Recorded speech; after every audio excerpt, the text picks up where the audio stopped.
মুসলিম শরীফের হাদিসের মধ্যে একটা ঘটনা আছে। আল্লাহর এক বান্দা জীবনভর যুবক মানুষ, এমন কোন গুনাহ নাই করে নাই। আবার ওই গুনার মধ্যে বড় গুনাহ মানুষের জবাই করত, এটা তার বড় পেশা। এরে আল্লাহর গোলাম, ওই যুবক এক এক করে, একটা না দুইটা না, একটা বাকি আছে 100 পূরণ হইতে, এরকম 99 জনের কল্লা কেটে ফেললো। আল্লাহর মর্জি। একদিন চিন্তায় পড়ে গেল, জীবনের শেষ উপায় কি হবে আমার এলাকার মানুষ সন্ত্রাসী বলে গালি দেয়, বকা দেয়, বর্তোয়া করে। এখন আমার কি উপায়? চিন্তায় পড়ে গেল, এই বদনাম নিয়ে কবরে গেলে আমার সন্তানেরা তো বাঁচতে পারবে না। এবার চিন্তা করে একজন মোটামুটি টুপিওয়ালার দরবারে রওনা। দেখিনি কোনো একটা লাইন আছে কিনা বাসা। একজন মূর্খ টুপিওয়ালার কাছে গেল। যাওয়ার পর বলে, হযরত, আমি আসছি, আমি এত বড় অপরাধ করেছি, প্রায় 100টা পূরণ হতে একটা বাকি আছে, 99 জনের মাথা কেটে ফেলেছে। আমার নাজাতের কোন উপায় আছে নাকি? মূর্খ আল্লাহর বান্দা কয়, তোমার লজ্জা নাই? এত বড় সাহস! 99টার মাথা খাইয়াইছো, আবার বাঁচার জন্য তোমার কোনো রাস্তা খোলা নাই। যুবক বলে, আমার যদি খোলা নাই থাকে তাহলে এই কামার বন্ধ করে লাভ কি? তাহলে এই হুজুরের আগে সাইজ করে 100 পূরণ করি। এইবার ওই টুপিওয়ালারও হত্যা করলো। হত্যা করে 100 পূরণ হয়ে গেল। সামনে আগাইতেছে, একজন ইলমওয়ালার সাথে মোলাকাত হয়ে গেল। ডাক দিয়ে কয়, যুবক, কি হালাত? বলে, এই অবস্থা। বলে, তওবা করে নাও, কারণ আমার আল্লাহর দয়ার দরজা তো অনেক বড়। আল্লাহ যত বড়, তার রহমত তত বড়, তার দয়া তত বড়। পাহাড় সম পরিমাণে যদি গুনাহ করো, আল্লাহ পাক গফফার নামের চাদর বিছায়া বান্দাকে ডাকেন, উদউনি আস্তাজিব লাকুম। বান্দা, তুই ডাক দিবে, আমি জবাব দিতে দেরি করব না। এক ফোঁটা চোখের পানি ছেড়ে যদি তওবা করো, জীবনের সব গুনাহ আল্লাহ মাফ করে দিবে। আল্লাহর বান্দা বলে, তো একজন ভালো ব্যক্তির কথা বলেন, কার কাছে গেলে আমার জীবনটা পরিবর্তন হবে? যাও, অমুক এলাকায় একজন আল্লাহর ওলি আছে, খাঁটি ওলি, তার দরবারে গিয়ে তওবা করো, জীবনটার পরিবর্তন করো। আল্লাহর বান্দা যুবক সন্তান যখন রওনা, রাস্তার মাঝখানে যেতে না যেতেই আজরাইল আলাইহিস সালাম হাজির হয়ে গেলেন। যুবকের রূহটা কবজ করে নিয়ে গেছে। যুবকের লাশটা রাস্তার উপরে পড়ে আছে। এবার জাহান্নামের ফেরেশতারা আসছে, জান্নাতের ফেরেশতারা আসছে, তার রূহটা জান্নাতে, জান্নাতীরা জান্নাতে নিবে। দুই দল ফেরেশতার ভেতরে তর্ক শুরু হয়ে গেল। জাহান্নামী ফেরেশতারা বলে, সে তো কখনো তওবা করে নাই, মাত্র রওনা হয়েছে, জীবনভর অন্যায় করেছে, তারে জাহান্নামে নিতে হবে। জান্নাতি ফেরেশতারা বলে, না, বান্দা তো খাঁটি মনে তওবা করার জন্য রওনা হয়ে গেছে, এখন তাকে আমরা জান্নাতে নিয়ে যাব। সমাধানের জন্য রব্বুল আলামিন জিবরাইল আমিনকে পাঠিয়ে দিলেন, যাও জমিনের মধ্যে গিয়া ওই ফেরেশতাদের সমাধান করে দাও। বলে, কেমন? ওই যুবক তার লাশ যেখানে পড়ে আছে, ওখান থেকে জমিনটা মাপ দাও। আল্লাহর ওলির বাড়ির জায়গা যদি কাছে হয়, জান্নাতের ফেরেশতারা নিয়ে যাবে। আর যুবকের লাশের জায়গা থেকে নিজের বাড়ির জায়গা যদি কাছে হয়, জাহান্নামের ফেরেশতারা নিয়ে যাবে। নবীজি হাদিসে বলেন, যুবক যেখানে ইন্তেকাল করলো, ওই জায়গা থেকে তার বাড়ির জায়গাটাই ছিল কাছে। আল্লাহ যেহেতু রহমান, আল্লাহ যেহেতু দয়াময়, মাটিকে হুকুম করে বলে, রে মাটি,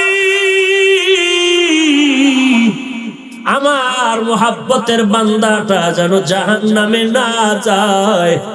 এরে মাটি, তুই আল্লাহ ওয়ালার বাড়ির দিকে একটু আগায় যা, কারণ আমি আল্লাহর রহমত কত বড়, কত বড় আমার বান্দা ও নবী উম্মতের জানায়া দেন।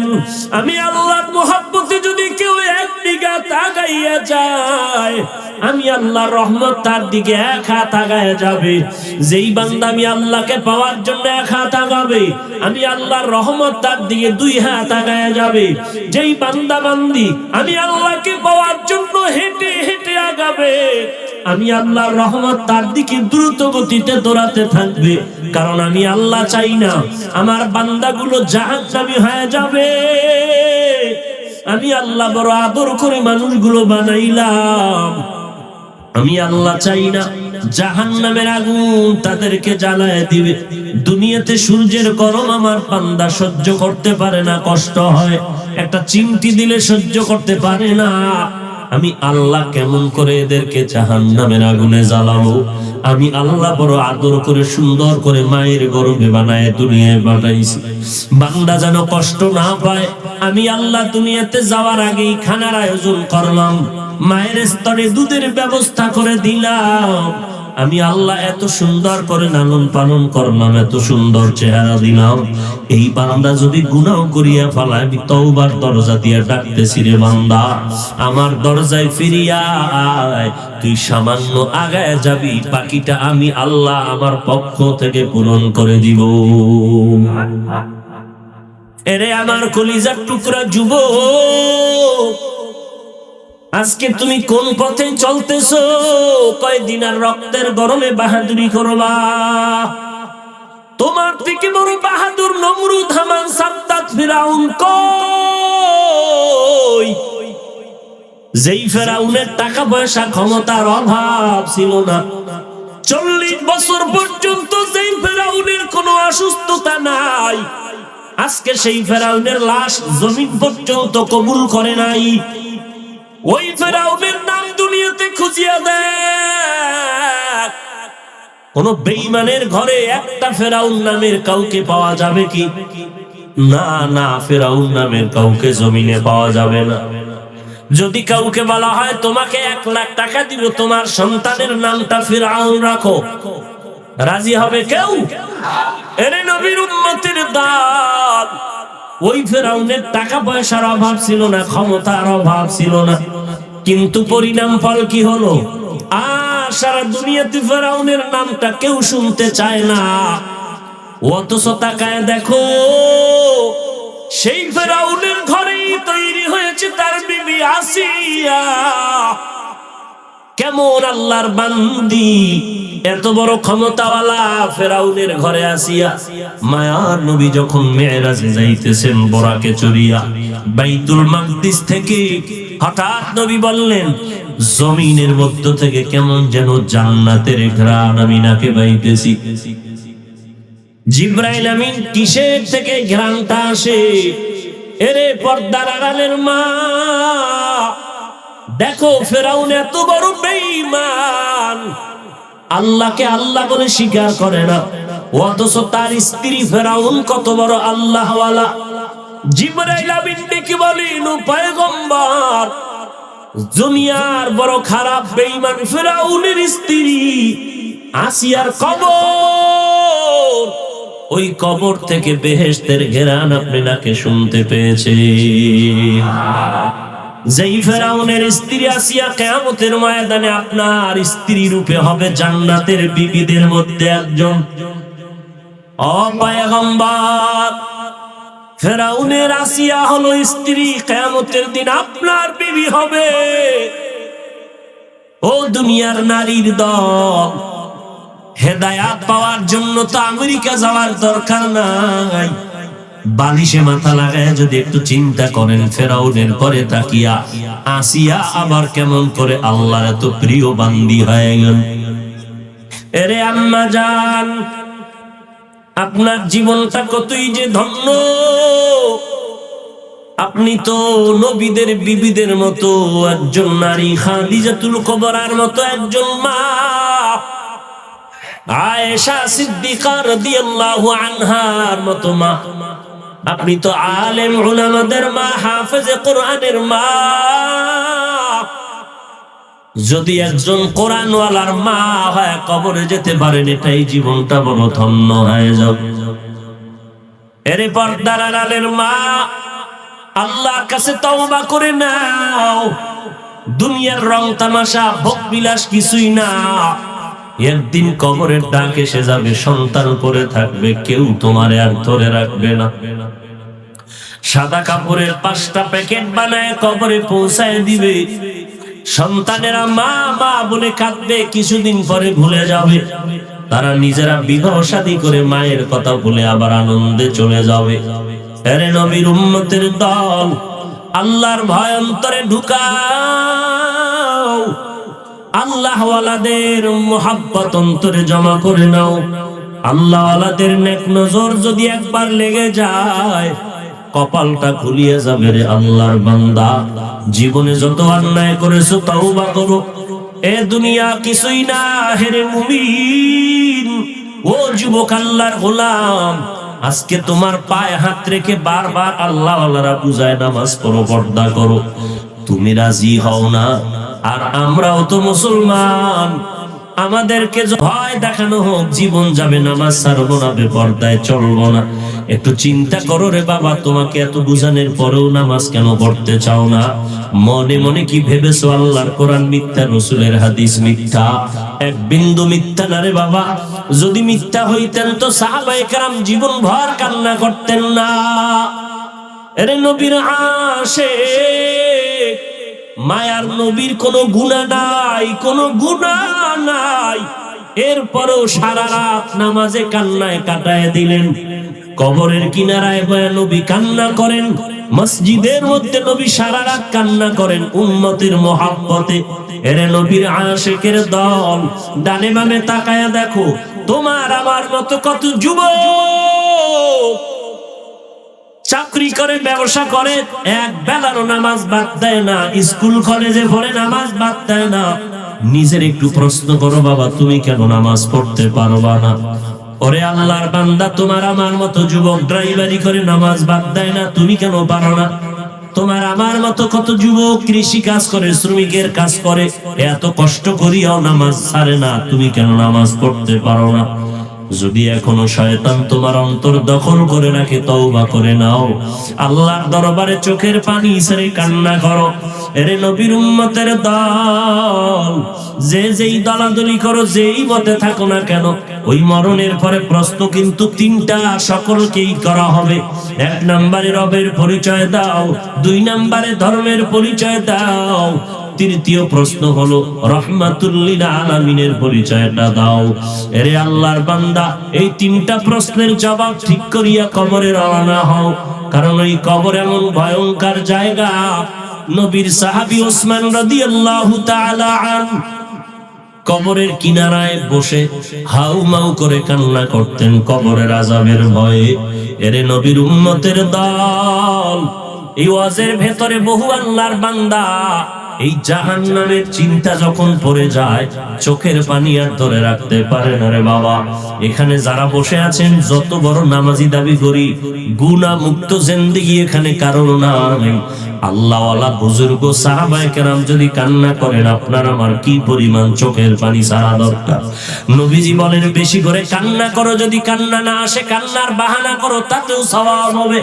কারণ দুনিয়ার ঘরে আগুন লেগে গেলে পানি ছাড়া যেমন ঠান্ডা করা যায় না, গুনাহের কারণে যদি জাহান্নামের আগুন কবরে জ্বলতে থাকে রে মুমিন, ওই কবরের আগুন চোখের পানি ছাড়া ঠান্ডা হবে না রে ভাই।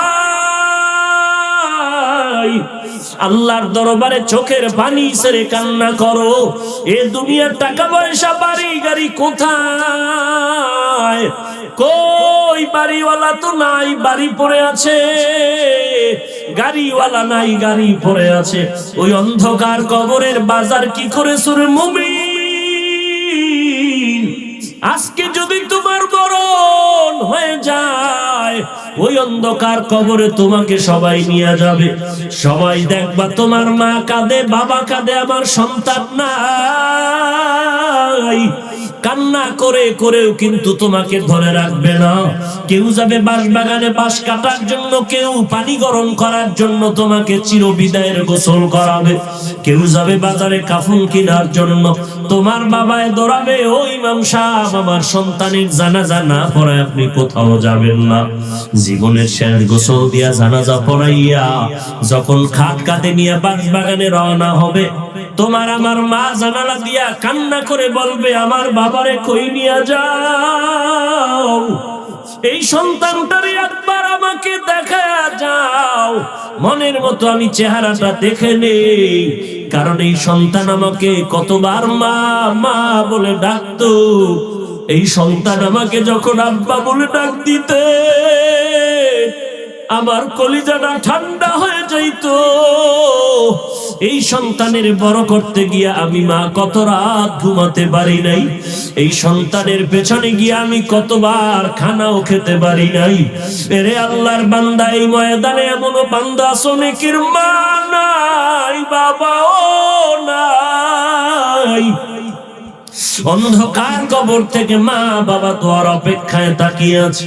ওই মা বাবার জন্য চোখের পানি ছেড়ে দাও। যদি কান্না না আসে গুনাহের কারণে দিলটা পাথরের মতো শক্ত, দেখো ডানে বামে কোনো কান্নাওয়ালা বান্দা যদি পাও হাত বাড়ায় দোয়া নাও। কারণ কান্নাওয়ালার দোয়া খালি হাতে ফেরত যাবে না রে আল্লাহর গোলাম। মায়ার নবী কান্না করলেন, সাহাবায়ে কেরাম কান্না করে করে জীবনটারে কাটায়া দিলেন। আল্লাহর দরবারে চোখের পানি ছাড়ো, যদি কান্না না আসে আল্লাহর কাছে বিনয়ের সাথে বলো, আল্লাহ এই ময়দানে আমার মতো গুনাহগার কেউ নাই, যে কারণে আমার চোখে পানি আসে না। ডানে বামে কত বান্দা মোনাজাতে কান্না করে, আমার কপালটা এতই যে খারাপ, আজকে গুনার কারণে আমার দিল শক্ত, চোখে পানিও নাই। আল্লাহর কাছে তৌফিক চাও, হে আল্লাহ কান্নাওয়ালা চক্ষু দান করে দাও। যেই চোখে কান্না নাই সেই চোখ দিয়া কি লাভ হবে আমার? যেই জবানে আল্লাহর নামের জিকির নাই সেই জবানটা দিয়া কি লাভ হবে আমার?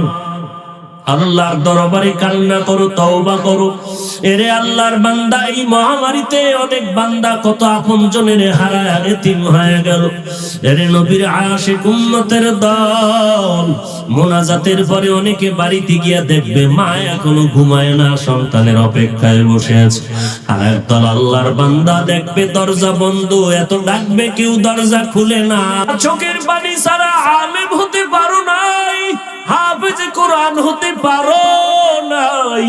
মা তোমার মাদ্রাসায় দিয়া কিন্তু খানাও খায় না, আরামে ঘুমাইতে পারে না। ওই মা বাবারে যারা বাড়িতে রেখে এখানে পড়ে আসো, আল্লাহকে মুহাব্বতে ডাক দিয়া বলো, হে দয়ার মালিক, আমার মা কত আদর করে আমাকে লালন পালন করেছে, ওই মা কবরে পড়ে আছে, আমাকে কষ্ট করে মানুষ বানায় গেলে। এরে মাদ্রাসার ছাত্র ভাই, কত ছাত্র আছে এত কষ্ট করিয়া লেখাপড়া করো, অনেকের মা নাই, বাবাও নাই। আবার অনেকের মা বাবা কষ্ট করে, কারো বাবা রিক্সা চালায় তোমার টাকা দেয়, খরচ দেয়, ওই বাবার জন্য দোয়া করো। আর আল্লাহকে বলো, দয়ার আল্লাহ আমার বাবা না খাইয়া কত কষ্ট করে ঘামের টাকাগুলো দিয়ে আমাকে লেখাপড়া করায়, আমি মা বাবাকে কিছুই দিতে পারি না রে আল্লাহ, তবে আমার মা বাবার মনের আশাটা পুরাইয়া দিও। এই ইলমের দরজা থেকে খালি ফিরাইয়া দিও না রে মালিক। আয় আল্লাহ, তুমি খাঁটি আলেম হওয়ার তৌফিক দিও, ইলমের নূর দিয়া সিনাটা ভরপুর করে দাও রে মালিক। ও মাদ্রাসার ছাত্র ভাই, আমিও তো তোমার মতো একদিন ছাত্র ছিলাম। ওই মা বাবার দোয়া ছাড়া তো এই চেয়ারে বসতে পারি নাই, ওস্তাদদের দোয়া ছাড়া তো চেয়ারে বসতে পারি নাই রে বাবা। ইলমের নূর যদি সিনায় চাও, চোখের পানি ছেড়ে কাঁদো, মা বাবার জন্য দোয়া করো, ওস্তাদদের জন্য দোয়া করো, বড় রাতে উঠে কান্না করো। চোখের পানি ছাড়া আল্লাহকে রাজি করা যাবে না রে যুবক। ও যুবক, তোমার মতো কত যুবক নামাজ বাদ দেয় না, তুমি কেন পারবা না? আল্লাহর ওয়াস্তে পায়ে হাত রেখে বলি, তওবা করো, গলায় ছুরি আসবে আর নামাজ ছাড়বো না, বেপরদায় চলবো না। মা বাবাকে কষ্ট দিব না, কোরআন ছাড়া আর চলবো না, নবীর সুন্নাত ছাড়া আমল করব না। তওবা করার নিয়ত করে আল্লাহর কাছে মহাব্বতে চোখের পানি ছেড়ে দাও, দিল নরম করো, আল্লাহর কাছে তৌফিক কামনা করো। হে আল্লাহ, খাঁটি তওবা করার তৌফিক দান করে দাও, তওবার উপরে মজবুত হয়ে চলার তৌফিক দান করো, আমিন। আলহামদুলিল্লাহিল্লাযী জাআলাশ শামসা ওয়াল কমারা বিহুসবান ওয়ান নাজমা ওয়াশ শাজারা ইয়াসজুদান وفضل زمانا على زمان كما فضل مكانا على مكان وإنسانا على إنسان ونشهد أن لا إله إلا الله وحده لا شريك له لا ضد له ولا ند له ولا مثل له ونشهد أن سيدنا وسندنا وحبيب ربنا وطبيبنا وطبيب قلوبنا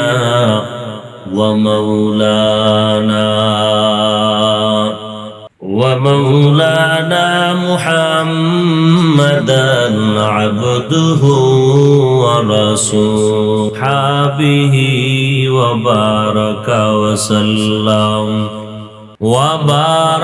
وسلم تسليما كثيرا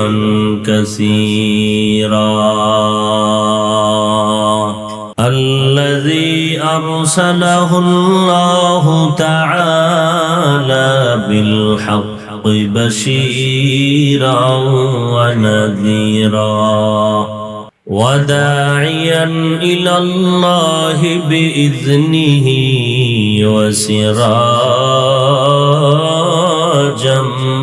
منيرا أما بعد فأعوذ بالله من الشيطان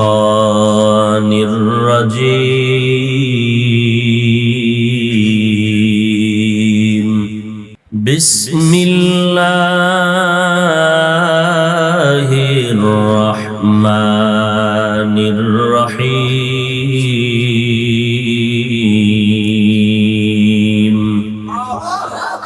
يا أيها الذين آمنوا اتقوا الله يا أيها الذين آمنوا اتقوا الله وكونوا مع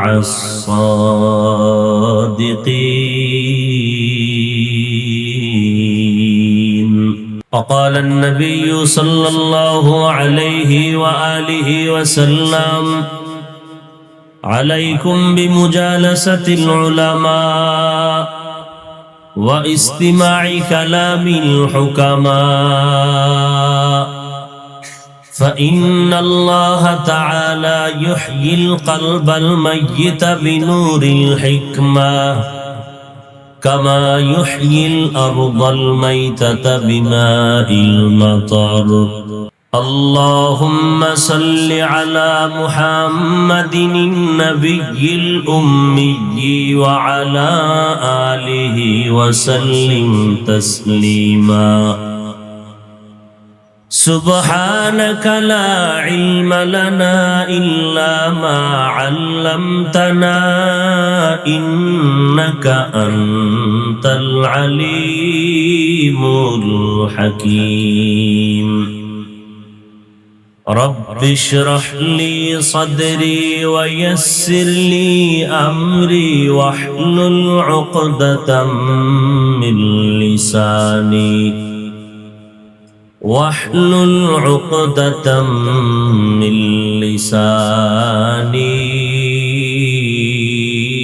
يفقهوا قولي सूरज ने दिया अपनी शुआओं को ये पैगाम सूरज ने दिया अपनी शुआओं को ये पैगाम दुनिया है अजब चीज कभी सुबह कभी शाम दुनिया है अजब चीज कभी सुबह कभी शाम दुनिया में हो दुनिया का तलबगार नहीं हो दुनिया में हो दुनिया का तलबगार नहीं हो बाजार से गुजर हो खरीदार नहीं हो बाजार से गुजर हो खरीदार नहीं हो मकबूल है शाज़ है काबिल तू बहुत है मकबूल है शाज़ है काबिल तू बहुत है ऐना के मानिंदे तू नहीं दिल तू बहुत है ऐना के मानिंदे तू नहीं दिल तू बहुत है আল্লাহ পাক রব্বুল আলামিন বলেন হে মুমিন তোমরা আমাকে ভয় করো কোন বেদিন বেঈমানকে বলেন নাই যারা মুমিন তাদেরকেই বলেছেন কেন আল্লাহ চান কোন মুমিনরা যেন সামান্য সময়ের জন্য জাহান্নামে না যায়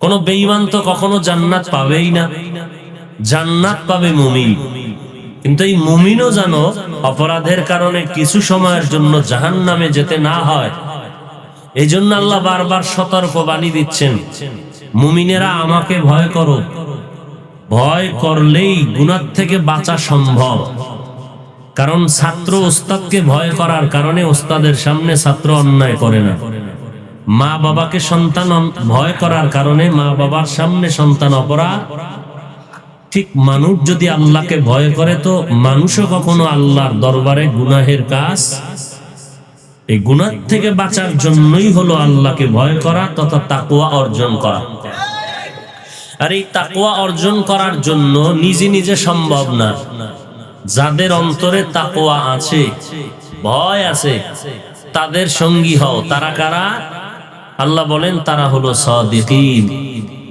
তারা সালিহিন তারা নেককার তারা সত্যবান এদের সঙ্গী হয়ে থাকো এক সেকেন্ডের জন্য না মা'আস সাদিকিন সর্বাবস্থায় তাদের বন্ধু হয়ে থাকো কারণ এরা কারা এই সত্যবাদী যারা এরা আল্লাহর বন্ধু আর এরা রাতারাতি সত্যবাদী হতে পারেনি এরাও দীর্ঘ জীবন ভর সাধনা করেছেন আল্লাহ পাওয়ার জন্য বাবায় সন্তানকে বললেন ছোট্ট বাচ্চাকে এই সন্তান তুমি শুকায় যাইতেছো কেন বলে খানার রুচি নেই বলে শোনো আজকে থেকে একটা ডিউটি প্রতিদিন ঘুমের আগে 1 কাপ পরিমাণ গাভীর দুধ পান করে ঘুমিয়ে যাও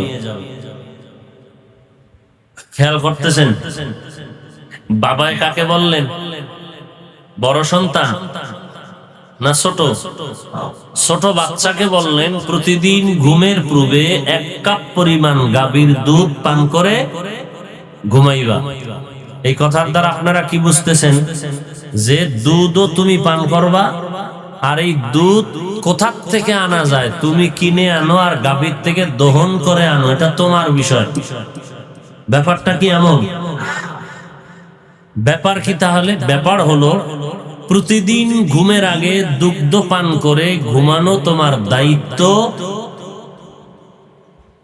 এটা তোমার ডিউটি তোমার মাথার কিনারায় প্রতিদিন দুধ জমা করে দেওয়া আমি বাবার দায়িত্ব আল্লাহ বলেন সত্যবাদীদের বন্ধু হয়ে থাকো সব সময় তার ব্যাখ্যা কি তোমার কাজ সত্যবাদীর সাথে বন্ধুত্ব করে চলা, আর আমি আল্লাহর দায়িত্ব সত্যবাদী যুগে যুগে জমিনে সর্বাবস্থায় তোমাদের সামনে রাখা। আমি সত্যবাদী রেখেছি, তোমরা বন্ধু বানায়া তারপরে চলো, কারণ একা একা চলার কোন রাস্তা। তুমি একা চলবা কি করে? তুমি তো এমনিতেই দুর্বল, সৃষ্টিগতভাবেও দুর্বল, জ্ঞানের দিক থেকেও দুর্বল। আল্লাহ পাক বলেন ওয়া খুলিকাল ইনসানু যায়ীফা, আমি ইনসানকে দুর্বল করে সৃষ্টি করেছি। মানুষের মতো দুর্বল আর কোন প্রাণী সৃষ্টি করি নাই। মানুষ তুমি এতটাই দুর্বল, খানার বেলায় তুমি দুর্বল, মেধার বেলায় তুমি দুর্বল, চলাফেরার দিক থেকেও তুমি দুর্বল। অন্য অন্য প্রাণীর দিকে তাকাও, খানার দিক থেকে তোমার থেকে তারা অনেক আগানো। তোমার হাত পা বড় দুর্বল। দুনিয়াতে যখন তুমি এসেছিলে তখনও তুমি দুর্বল। কেমন দুর্বল? আমি যখন দুনিয়াতে মায়ের গর্ভ থেকে আসবো তখন আমার মা বড় কান্না জড়িত অবস্থায় বিছানায় পড়ে আছেন। আমার দাদি আর নানি আমার আম্মা জানের সহযোগিতার জন্য পাশে বসে আছিলেন। আম্মা জানের কান্নার আওয়াজে আশেপাশের ঘরের মানুষ কেউ ঘুমাতে পারে নাই। এত জোরে চিৎকার, মনে হয় যেন 7 আসমান বোঝা হয়ে আম্মা জানের মাথায় চেপে আছে। আম্মা জানের কান্নার আওয়াজ, পার্শ্বের মানুষের ঘুম ভঙ্গ হয়ে গেল। আমার দাদি নানি আম্মা জানকে সান্ত্বনা দেয়, এত চিল্লায় না, একটু ধৈর্য ধারণ করো। আম্মা জান কান্নার এক পর্যায়ে হঠাৎ করে আমার দাদি আর নানিকে বললেন, সরে যাও। আমার স্বামী বাচ্চার মাকে একটু আমার কিনারায় পৌঁছায় দাও। আব্বা জানকে আম্মা জান ডাকলেন। ডাকার পরে আব্বা জানের হাত ধরে আম্মা জান চোখের পানি ছেড়ে কান্না করলেন আর বললেন, স্বামী আমার, মেহেরবানি করে আমাকে তুমি মাফ করে দাও। তোমার ঘরে এসে মনটা ভরে খেদমত করতে পারি নাই। আজ আমার মরণের কান্না শুরু হয়ে গেল, আর মনে হয় আমি বাঁচবো না। 7 আসমানের মতো বোঝা আমার মাথার উপরে চেপে আছে। স্বামীও চোখের পানি ছেড়ে বলে, স্ত্রী কাঁদবা না, ধৈর্য ধারণ করো, আল্লাহর উপরে ভরসা করো। আব্বা জান কান্না করে চলে গেলেন। যখনই আল্লাহ আমাকে দুনিয়াতে পাঠায় দিলেন, মা অচেতন হয়ে আছেন। আমাকে আমার দাদি নানি ধরিয়া মুসাইয়া মায়ের কাছে যখন ধরলেন, আম্মা জান আমার ফুটন্ত চেহারাটা দেখে হাজারো কষ্টের মাঝে মা মুস্কি হাসলেন, ব্যথাটা দূর করে ফেললেন। আম্মা জানকে সবাই বলতেছে, তাড়াতাড়ি বাচ্চাকে কান্না থামাও, দুধ দাও। মা দুধ দিলেন, আমি দুধ গিলতে পারি না, খেতে পারি না, আমার গাল বেয়ে পড়ে যায়। আবার অনেক সময় আমি দুগ্ধ পাইতাম না, বাবায় চলে যাইতেন, জলদি করে যাও ডাক্তার থেকে ঔষধ আনো, বাচ্চা দুধ পায় না কেন?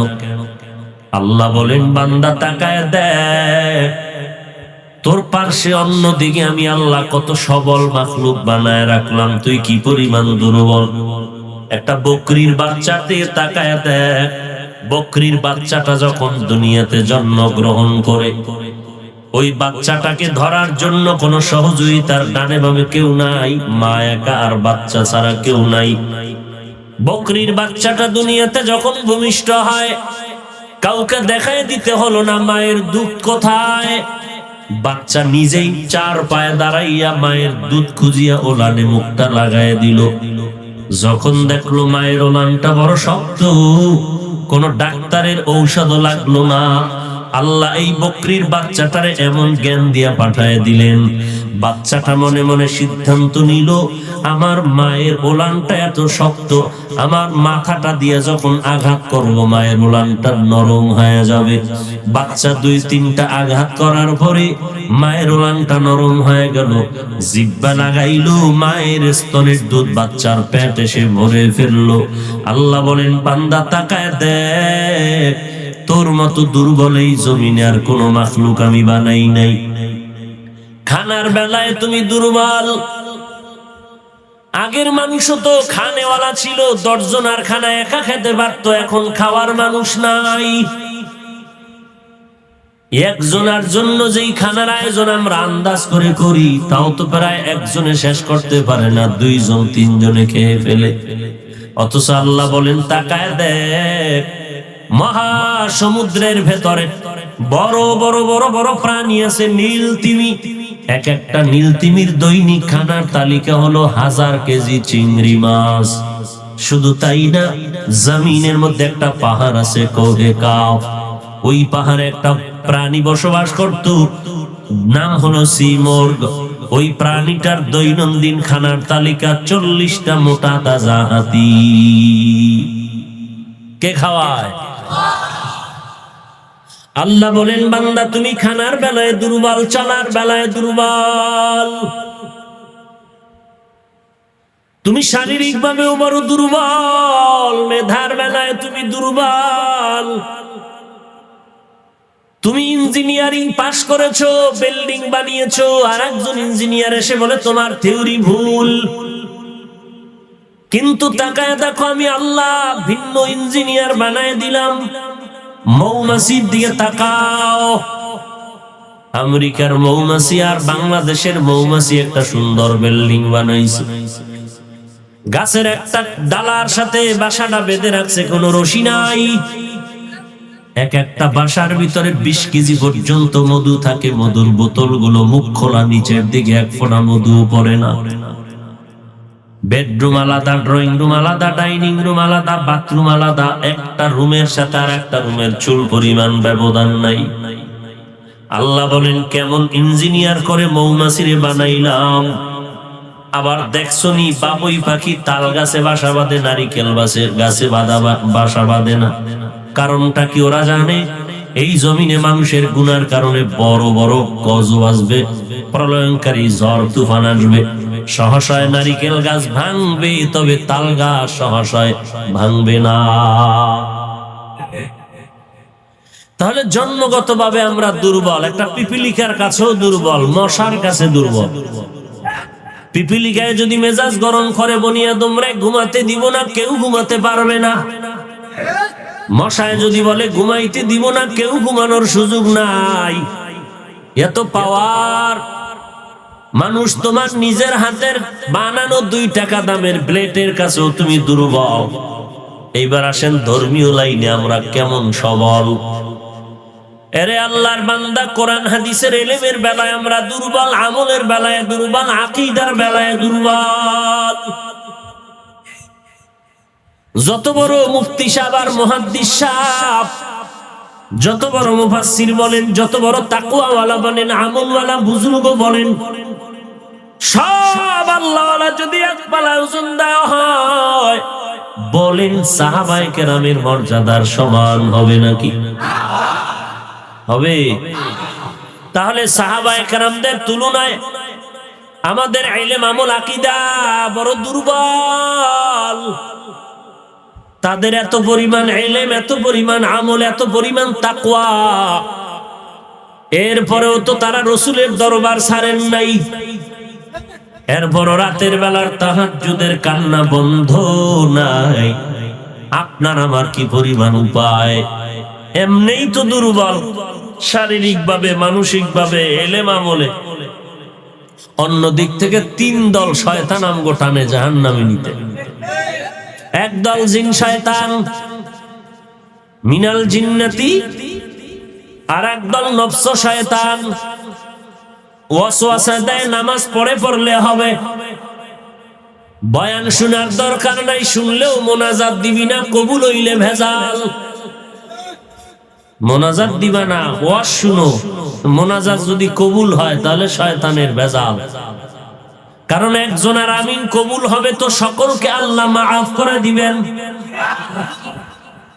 এই জন্য অনেকের দেখবেন 2 ঘন্টা বসে বয়ান শুনে মোনাজাতের আগে বাড়ি যায়, কপাল পুড়ে যায়। কারণ এই মোনাজাতে বসার পরে যদি চোখের পানি ছেড়ে কান্না করে, আল্লাহর দরবারে কবুল হয়ে গেলে কপাল পুড়ে যাবে শয়তানের। তাহলে জিন শয়তানও ধোঁকা দেয়, নফস শয়তানও ধোঁকা দেয়। আর একদল শয়তান আছে এই জিন আর নফস শয়তানের থেকে বড় মারাত্মক। এই শয়তান হলো মানুষরূপী শয়তান। কারে শয়তানি কুনি না মাতওলি গরওলি লানতাস্তায় বরওলি। এরা সাউন্ড বাড়াইতে পারে না মাইকওয়ালারা?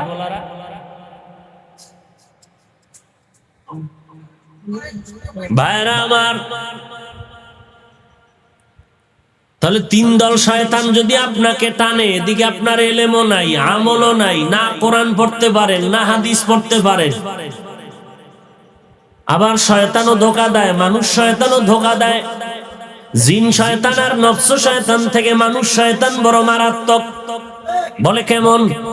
আজান দিলে জিন শয়তান পালায়া যায়, জিকিরের আওয়াজ পেলে পালায়া যায়, কোরআনের তেলাওয়াত শুনলে পালায়া যায়। মানুষ শয়তান আজানেও পালায় না, জিকিরেও পালায় না, তেলাওয়াতেও পালায় না। এদের সাথে মোকাবেলা করার জন্য তুমি একা পারবা না, কারণ তুমি দুর্বল। এদের সাথে মোকাবেলার জন্য তুমি একজন সাদিকিন বান্দা সাথে নাও, একজন সত্যবাদী বান্দা হাতের মধ্যে নাও, বন্ধু বানায় নাও। ওই সত্যবাদী বন্ধুটা বেতের বাড়ি দিবে না, বরং সত্যবাদী বন্ধুটার চেহারা দেখলেও শয়তান একটু দূর হয়ে যায়। বড় সন্ত্রাসী বিড়ি টানতেছে, হঠাৎ যখন দেখছে এমদাদিয়া মাদ্রাসার বড় হুজুর হাঁটতেছে, ফট করে আঙ্গুল থেকে হাতের মুষ্টির মধ্যে মোমবাতিটা ঢুকায় ফেলাইছে। কথা বলেন না কেন? বেতের বাড়ির ভয়, এটা একটা আলাদা ভয়। এটা বেত দিয়া এই ভয় তৈরি করা যায় না। বড় বড় সন্ত্রাসী, বড় বড় আল্লাহওয়ালা দেখলেই মাথাটা নত করে কয়, হুজুর একটু দোয়া করে দেন। অতএব আল্লাহওয়ালারে বন্ধু বানায় নাও।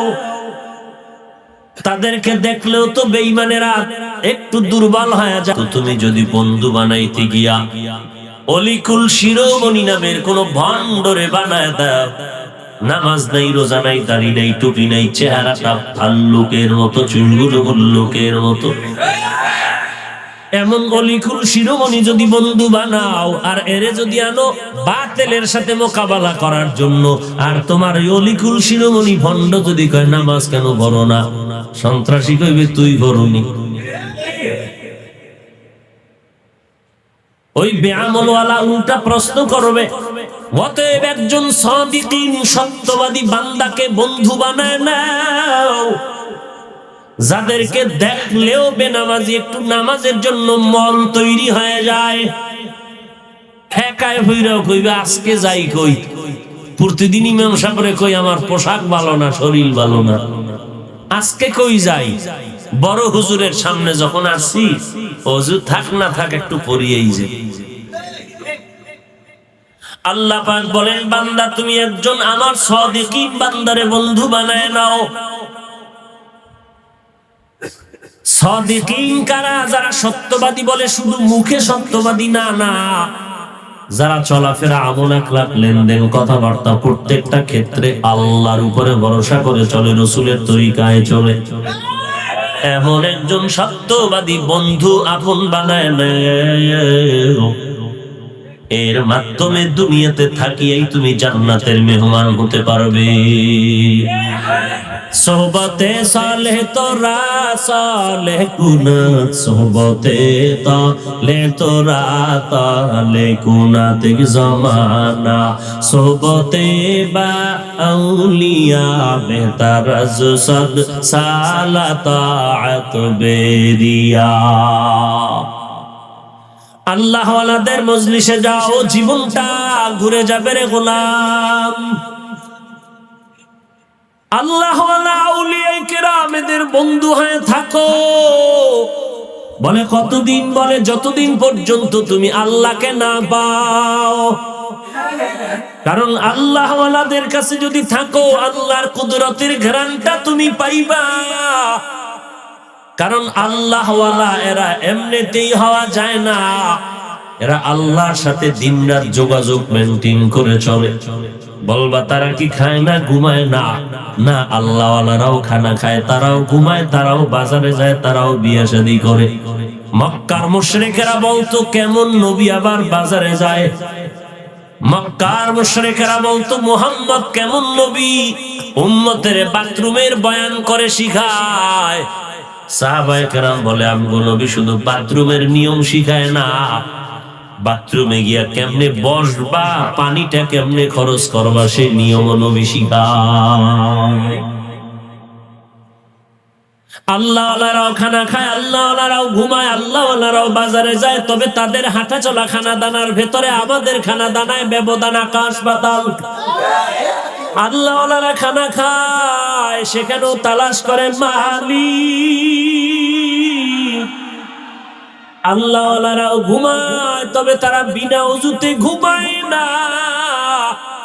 আর আমাদের তো ঘুমের মধ্যে কোনো হুঁশই থাকে না। মোবাইলের গান শুনতে শুনতে তুমি রাতটা পার করলা, ফজরের আগে ঘুমায় গেল। আর আল্লাহওয়ালা যারা, এরা রাতের সামান্য সময় ঘুমায়, আবার ভোর রাত উঠিয়া আমার আল্লাহর সাথে কথা বলা শুরু করে। অতিও গভীর হয় রজনী যখন, নীরবে প্রভুর নাম জপিও তখন। প্রভুর করুণা যদি পাইবারে চাও, গভীর রাতে উঠে প্রভুর গুণগান গাও। এরে আল্লাহর বান্দা, সাহাবায়ে কেরামদের থেকে তো বড় বুজুর্গ জমিনে কেউ নাই। এমনকি 10 জন সাহাবা দুনিয়াতে জান্নাতের গ্যারান্টি কার্ড পেয়েছেন, এরপরেও কান্নার আওয়াজ। তাদের তুলনায় তো আপনার আমার আমল আসলেই কোনো আমলের মধ্যেই পড়ে না। তাহলে কি পরিমাণ কান্না দরকার। আল্লাহওয়ালাদের মজলিসে থাকো, এদের নজরে যদি পড়ে যাও দিল পরিবর্তন হয়ে যাবে। আমি প্রায় সময় উদাহরণটা দেই। অনেক সময় দেখবেন একটা শিশু বাচ্চা অসুস্থ হয়ে গেল, খানা নাই, শরীরটা শুকিয়ে যায়, আমার সামনে এসে বলে ভাইজান একটু দম করেন, বাচ্চা অসুস্থ। কেন? ডাক্তার দেখান না, বলে সব শেষ, ভালো হয় না। কারণ কি বলে? সবাই বলে বদ নজর। কি নজর? বদ নজর। বাচ্চা শুকায় গেল, বদ নজর। কার বদ নজর? আপনাদের এলাকার বড় হুজুরের। এলাকার সব থেকে ইতর বেআমল গাঞ্জাখোর শৃঙ্খল, এর বদনজরে বাচ্চাটা অসুস্থ হয়ে গেল। গত বছর নারিকেল ভালো হইতো, গজব লাগছে বদনজর, গাঞ্জাখোরের বদনজর। আম গাছের দিয়ে তাকায় বলছে এত আম, গজব শুরু। তো গাঞ্জাখোরের একটা নজরে যদি একটা গাছের মধ্যে রিয়াকশন হয়, একটা গাঞ্জাখোর বেআমল মদ পান করনেওয়ালার নজরের মধ্যে যদি একটা বাচ্চার মধ্যে রিয়াকশন হয়, ও আল্লাহর বান্দা কেন বুঝবা না? একজন খাঁটি আল্লাহওয়ালা, তাহাজ্জুদওয়ালা, কোরআনওয়ালা, জিকিরওয়ালা যদি কোনো বেনামাজির দিকে নেক নজর দেয়, আল্লাহওয়ালার নজরে কেন অ্যাকশন হবে না? মাইলে মোমেন সোয়ে মোমেন মিশাওয়াত, মাইলে কাফের সোয়ে কাফের মিশাওয়াত। এরে নবীর উম্মতের দাত, আল্লাহওয়ালাদের নেক নজর পড়লেই বান্দার ভেতরে পরিবর্তন শুরু হয়ে যায়। কারণ তাদের নজরটা বড় দামি, তাদের জবানের কথা বড় দামি। এই আল্লাহওয়ালাদের বন্ধু হও, এদের দিকে রওনা হবা, এদের কাছে যাইবা, যাওয়ার রওনা হলো তোমার কদমে কদমে সওয়াব। মুসলিম শরীফের হাদিসের মধ্যে একটা ঘটনা আছে। আল্লাহর এক বান্দা জীবনভর, যুবক মানুষ, এমন কোন গুনাহ নাই করে নাই। আবার ওই গুনার মধ্যে বড় গুনাহ মানুষের জবাই করত, এটা তার বড় পেশা। এখনো এক দলের আছে না, মানুষ হত্যা করা তার নেশার পেশা। 10,000 20,000 টাকার লোভে পড়িয়া একজনের কোল খালি করে দেয়, এরকম সন্ত্রাসী আছে না নাই? কিন্তু লাভ কি? ওই বান্দাও তো একদিন এই ছুরির নিচেই চলে যায়, ভাবলে তো অন্যায় করতো না। এরে আল্লাহর গোলাম, ওই যুবক এক এক করে, একটা না দুইটা না, একটা বাকি আছে 100 পূরণ হইতে, এরকম 99 জনের কল্লা কেটে ফেললো। আল্লাহর মর্জি। একদিন চিন্তায় পড়ে গেল, জীবনের শেষ উপায় কি হবে আমার এলাকার মানুষ সন্ত্রাসী বলে গালি দেয়, বকা দেয়, বরদোয়া করে। এখন আমার কি উপায়? চিন্তায় পড়ে গেল, এই বদনাম নিয়ে কবরে গেলে আমার সন্তানেরা তো বাঁচতে পারবে না। এবার চিন্তা করে একজন মোটামুটি টুপিওয়ালার দরবারে রওনা। দেখিনি কোনো একটা লাইন আছে কিনা বাসা। একজন মূর্খ টুপিওয়ালার কাছে গেল। যাওয়ার পর বলে, হযরত আমি আসছি, আমি এত বড় অপরাধ করেছি, প্রায় 100টা পূরণ হতে একটা বাকি আছে, 99 জনের মাথা কেটে ফেলেছে। আমার নাজাতের কোন উপায় আছে নাকি? মূর্খ আল্লাহর বান্দা কয়, তোমার লজ্জা নাই? এত বড় সাহস! 99টার মাথা খাইয়াইছো আবার বাঁচার জন্য? তোমার কোনো রাস্তা খোলা নাই। যুবক বলে, আমার যদি খোলা নাই থাকে তাহলে এই কাম আর বন্ধ করে লাভ কি? তাহলে এই হুজুরের আগে সাইজ করে 100 পূরণ করি। এইবার ওই টুপিওয়ালারও হত্যা করলো। হত্যা করে 100 পূরণ হয়ে গেল। সামনে আগাইতেছে, একজন ইলমওয়ালার সাথে মোলাকাত হয়ে গেল। ডাক দিয়ে কয়, যুবক কি হালাত? বলে, এই অবস্থা। বলে, তওবা করে নাও, কারণ আমার আল্লাহর দয়ার দরজা তো অনেক বড়। আল্লাহ যত বড়, তার রহমত তত বড়, তার দয়া তত বড়। পাহাড় সম পরিমাণে যদি গুনাহ করো, আল্লাহ পাক গফফার নামের চাদর বিছায়া বান্দাকে ডাকেন, উদউনি আস্তাজিব লাকুম। বান্দা তুই ডাক দিবে, আমি জবাব দিতে দেরি করব না। এক ফোঁটা চোখের পানি ছেড়ে যদি তওবা করো, জীবনের সব গুনাহ আল্লাহ মাফ করে দিবে।